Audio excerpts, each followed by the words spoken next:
Alright, YouTube, so this goes for anybody who's going to be carrying a gun. You need to get training.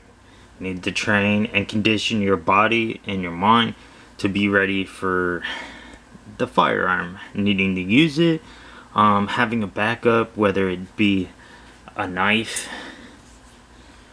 or just your fists or your arms, knees, feet, whatever it may be. So if you're going to get a firearm, you need to first train with your firearm, take it to the range, shoot it, get some classes if you need them. If you're not an experienced shooter and you haven't shot a lot of firearms, I would suggest doing that. Go ahead and try out different firearms because each firearm is going to allow you to train differently. There's going to be more recoil, so taking a gun that has less recoil than a gun that has more recoil, shooting the more recoil gun is going to get you prepared to be able to handle the recoil of the less recoiling gun better, even better than you would have if you only trained with the low recoiling gun only in your entire life. So it's important that if you're going to be carrying a gun that you get training. It's something that you need to train not only your body but also your mind. You need to prepare yourself and understand that you may have to kill somebody if need be to defend your own life or to defend the life of your family, your friends, or even strangers in a random act of craziness that's going on right now often. So yeah, you need to train with your gun, become proficient with reloading it, clearing jams, clearing stovepipes, how to render yourself, your gun safe, so that way you're not hurting yourself or hurting somebody else. If you run into a situation where you get a jam, a full-on jam that you can't just clear with rack tapping. And yeah, so you need to understand how to manipulate your firearm that you're going to use properly, and get proficient with it. But it is key to not only train your body but also train your mind. So the only way that you could really do that is to get into martial arts, because martial arts is about training not only the body but the mind. So that way when you get into a situation where you have your adrenaline going, you're able to stay calm, think things through, and think clearly, so that way you can make the decisions that you need to rationally to be able to save your life or the life of others. So right here I have my martial arts Kali knife. It's a Arnis knife, Kali, whatever you want to call it, same thing pretty much. It's a Filipino knife. It is aluminum, solid aluminum. It's not very thick and it's not very heavy, but when you compare the weight, it's a little bit heavier than your pocket knife, but it's redistributed over a wider distance, as you can see, so it feels a little bit lighter, but in fact it's about the same. So that helps condition your body to being able to use a knife with being safe about it in a martial arts manner where you can't get cut with this, because it's a fake knife obviously.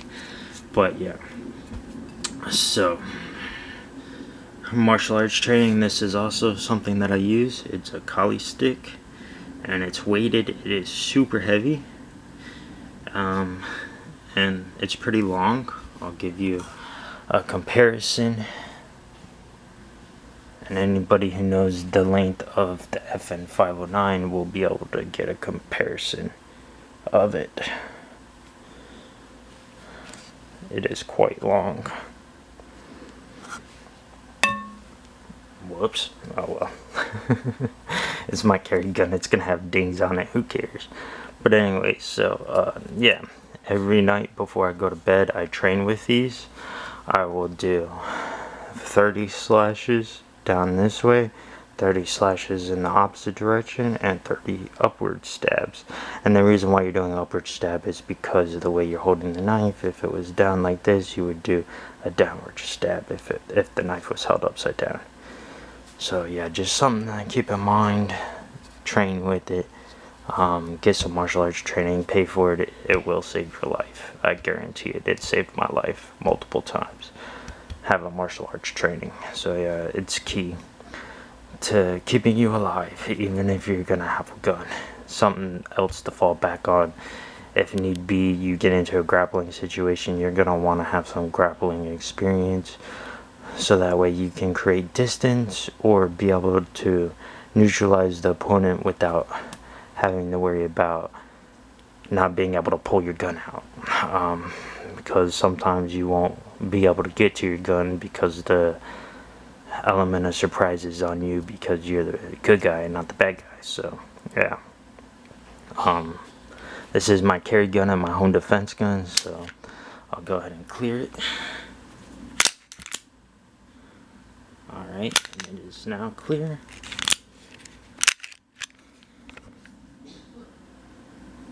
Alright,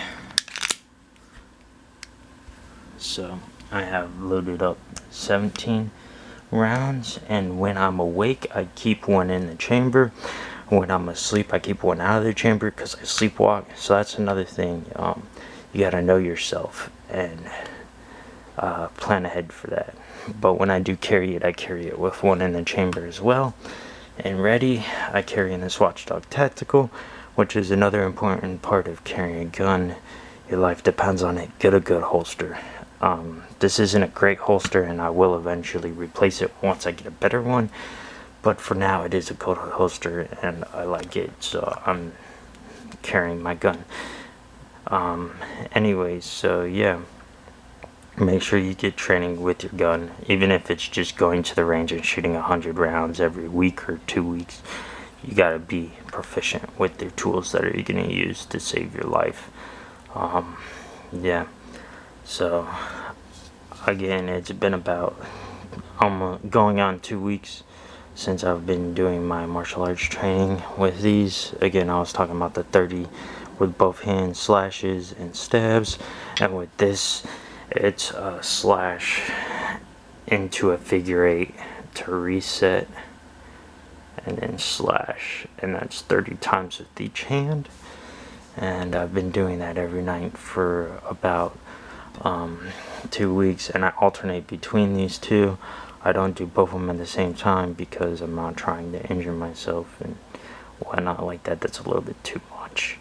But yeah, so I alternate between which one I use. Either I use my knife training or my Kali training, and both interplay. So if you get proficient with the Kali stick, you'll be proficient with the knife. If you get proficient with the knife, you'll be proficient with the Kali stick.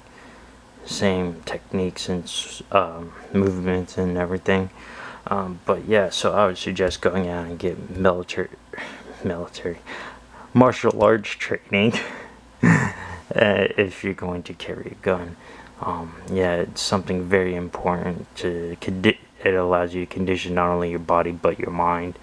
Yeah, so this is something to keep in mind. A lot of people only focusing on conditioning their body, and that's why a lot of people end up having PTSD after these incidents where they have to defend their life even though they're justified, and they know they're justified. It can weigh heavy on you if you're not prepared mentally for it. So yeah, go out and get some martial arts training. It's important, and make sure you're training with the martial arts that focuses on more the martial than the arts aspect of martial arts. So whether it be Muay Thai, Judo, Jiu-Jitsu, Arnis, Kali, that sort of thing, I would suggest doing that. There are other ones out there too as well to focus on, but I would stay away from like Taekwondo, which is more the arts aspect of the martial arts. It's not really going to translate into a self-defense situation where you're going to be able to use what you've learned to save your life or save the life of other people. So it's a must if you're going to be carrying a gun to also train martial arts. Yeah, it's just something that you have to do. I have to keep in mind. Alright, YouTube, as always, you guys have a good one. See you.